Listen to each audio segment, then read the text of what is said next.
So I wanted to talk about how taking away the SAT will actually really harm students. One of the most important things when searching for a college is knowing if you can get into that college. And so a lot of colleges, as told by the College Board, publish student test score information onto their website. So you can actually go, let's say you want to get into a certain college, you can see what test scores that those students have had who got accepted to that college, and you can see if there's, if your scores that you already have compared to those, and you can decide, oh, my scores are way too low to even get into this college, I shouldn't even waste my time, I shouldn't waste my application money on trying to get into this college, or you can say, oh, this is perfect, my score's right in the middle. And it's also just used as a guide, it's not completely one way or another. If you have a lower score, they might still accept you. If you have a higher score, they'll still accept you. It's not completely based on your SAT score. Another thing that was written by Manzur, which is another, who is a writer on Magoosh, they said that the SAT is a learnable test. One of the best things about it is that many people can learn how to score high if they put in the time and the work, which will improve their performance on the SAT and will improve their chances for competitive schools. So it can help if you put in the time and the effort needed in order to get into those highly competitive schools. And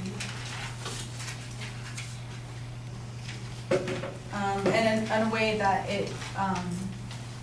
that if taking away the SAT will disadvantage the colleges, through a universitylanguage.com article, they talk about how college testing is a single aspect of the application process where all the students can be considered on a level playing field.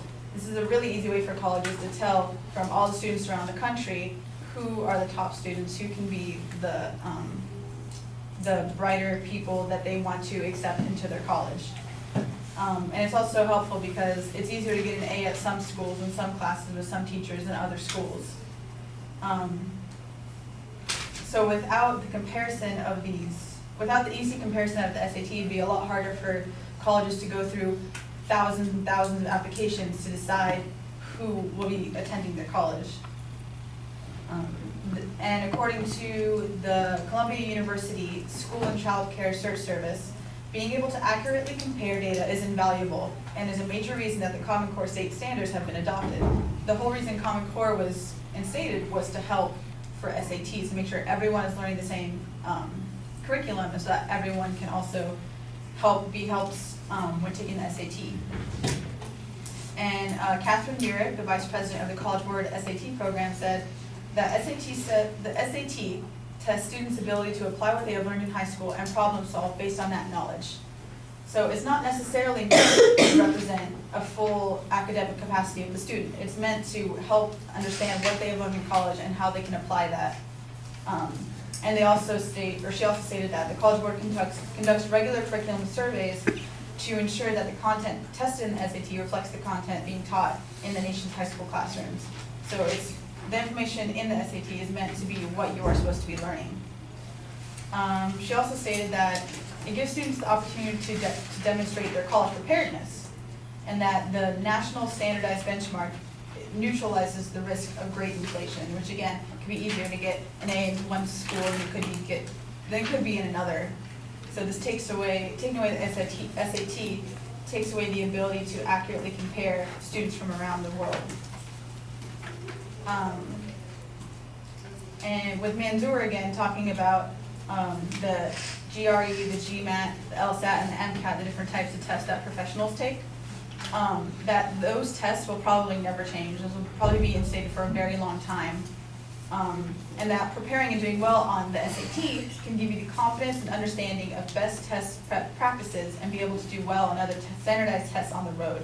So taking away the SAT takes away that extra piece of practice that students can have for taking high-level tests when they're graduate students.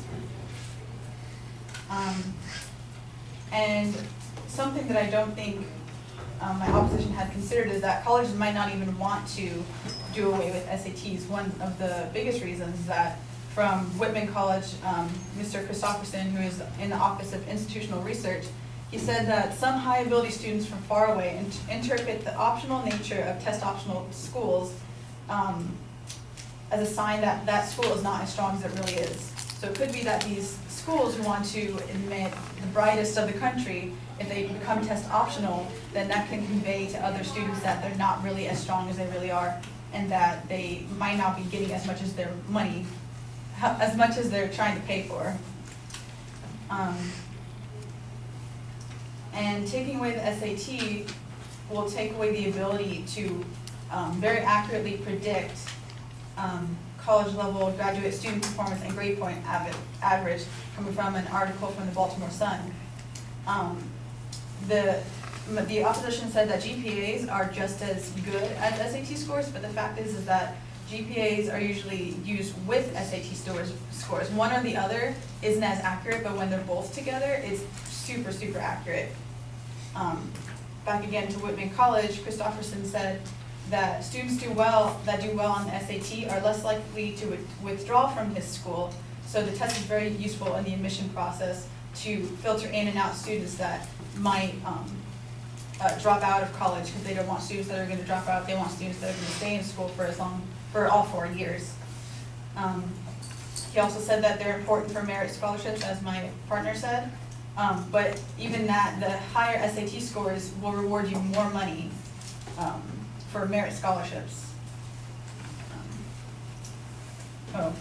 And taking away the SAT will severely ruin some of the College Board employees' lives, because they'll be completely out of the job. About 1,000 to 5,000 employees that are working at the College Board at the moment.